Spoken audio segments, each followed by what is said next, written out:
Hello everyone, I'm Rosemary Kayess, the Disability Discrimination Commissioner and a member of the UN Committee on the Rights of Persons with Disabilities. I'd firstly like to acknowledge the traditional owners of the lands on which we are all meeting on today. I'm on the Bidjigal land of the Eora Nation.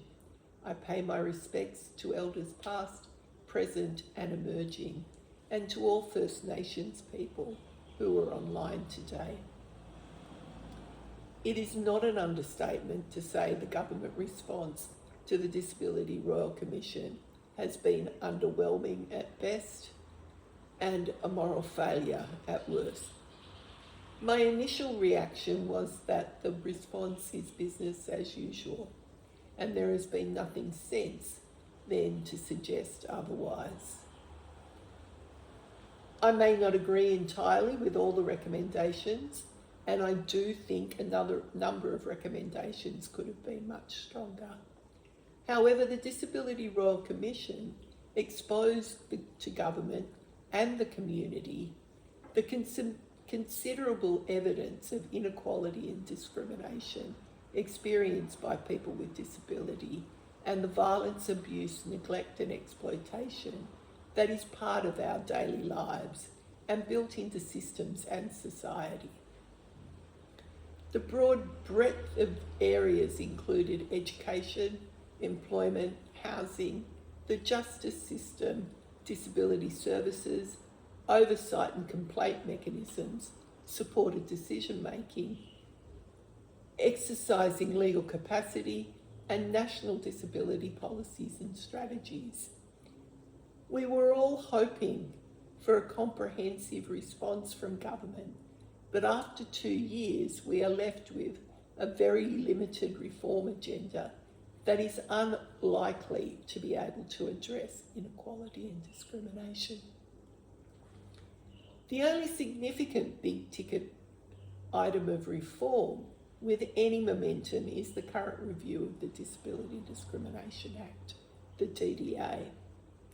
Reform of the DDA is long overdue, and I'm pleased that we now have an opportunity to advocate for strong reforms that would include a positive duty, obligation to prevent discrimination, reverse the burden of proof from individuals with disability, and to address the perverse interpretation of the DDA that has led to negative outcomes for people with disability.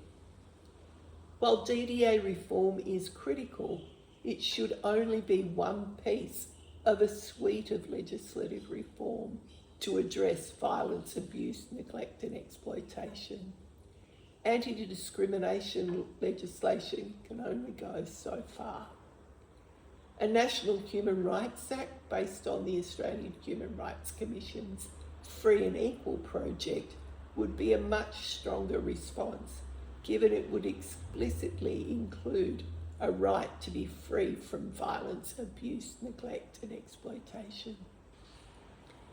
There is a strong imperative to address the accountability of governments in implementation and monitoring of the Convention on the Rights of Persons with Disabilities. With the collapse of the geopolitical multilateral order, monitoring and accountability is paramount. It is the CRPD that affirms the human rights standards and principles for people with disability. Yet Australia has still not designated an independent monitoring mechanism, an IMM, to assess Australia's implementation. A key priority area for me is advocating for the Australian Human Rights Commission to be designated as an IMM to undertake this monitoring. My preference would be for a consortium IMM model which would include the Commission, organisations of people with disability and the Commonwealth Ombudsman. This will require leadership within organisations of people with disability and coordination to decide on a representative model, and a strong partnership with the Australian Human Rights Commission. I'm very keen to work with PWDA in pursuing designation for an IMM and would welcome further discussion on an IMM model with you. Thank you.